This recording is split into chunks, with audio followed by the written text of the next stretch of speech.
Allah Subhanahu wa taala berfirman dalam surat Al-Mudaththir, ayat-ayat yang memiliki nilai historis, nilai sejarah.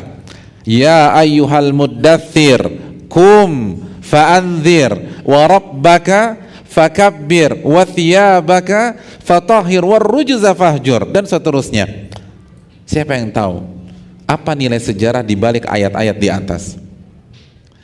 Ayat-ayat inilah yang mengangkat Nabi Muhammad sebagai seorang Rasul.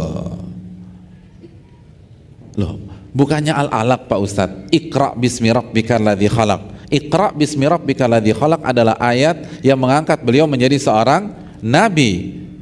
Lalu setelah itu beliau diangkat sebagai seorang Rasul. Apa ayatnya? Ya ayyuhal muddaththir, wahai orang yang sedang tidur dalam kondisi berselimut. Kenapa? Karena beliau sedang tidur pada saat itu dan sedang selimutan. Kum, bangkit dan berilah peringatan. Lihat, berikanlah peringatan. Beliau resmi menjadi seorang Rasul. Wa rabbaka fakabbir. Lalu Allah melanjutkan, dan Rabbmu bertakbirlah. Wa thiyabaka fatahhir, dan pakaianmu bersihkanlah. Apa tafsir pakaianmu bersihkanlah? Ini yang perlu kita garis bawahi. Kalau antum membaca tafsir Al-Imam Mujahid, murid dari Abdullah bin Abbas, tafsir dari Sa'id bin Jubair, dan para ulama tafsir yang lain, maka yang dimaksud pakaian dalam ayat ini adalah hati dan niat. Dan hatimu bersihkanlah, hatimu sucikanlah dari noda-nodanya. Allahu Akbar.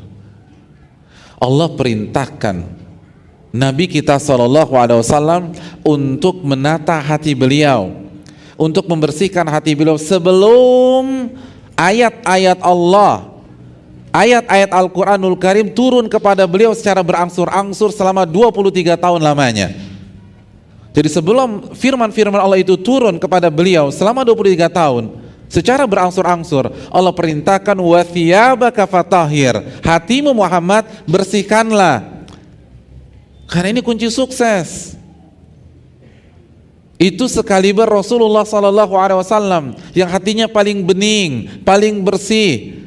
Lalu di masa kecilnya datang malaikat Jibril melakukan pembedahan yang tidak pernah diterima oleh akal sehat sejarah, karena pembedahan itu real.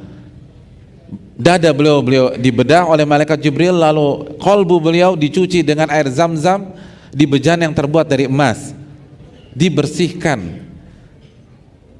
Sosok seperti itu masih Allah perintahkan untuk menata hati sebelum belajar, sebelum duduk di majelis, sebelum membaca ayat-ayat Al-Quran, sebelum mengkaji hadis-hadis Nabi SAW. Coba cek diri Anda, perhatikan hati Anda, sudah ikhlas atau belum, sudah tawadu atau belum, sudah bersih dari hasad atau belum.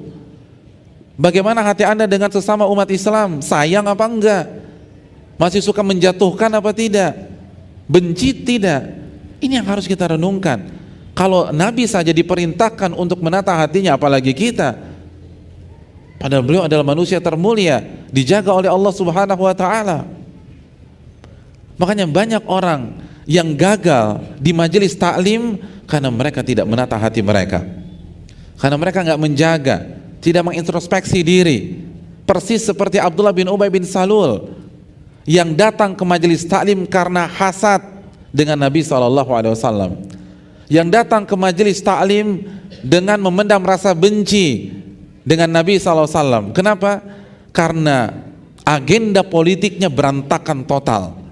Karena dia punya rencana untuk menjadi penguasa Madinah, dan rencana itu batal karena kedatangan Nabi Muhammad SAW. Akhirnya tumbuh nilai-nilai hasad, nilai-nilai benci. Dan itu tidak dia tata ketika dia datang ke majelis Rasulullah SAW. Apakah mendapatkan manfaat? Apakah mendapatkan ampunan? Apakah mendapatkan pesona surga?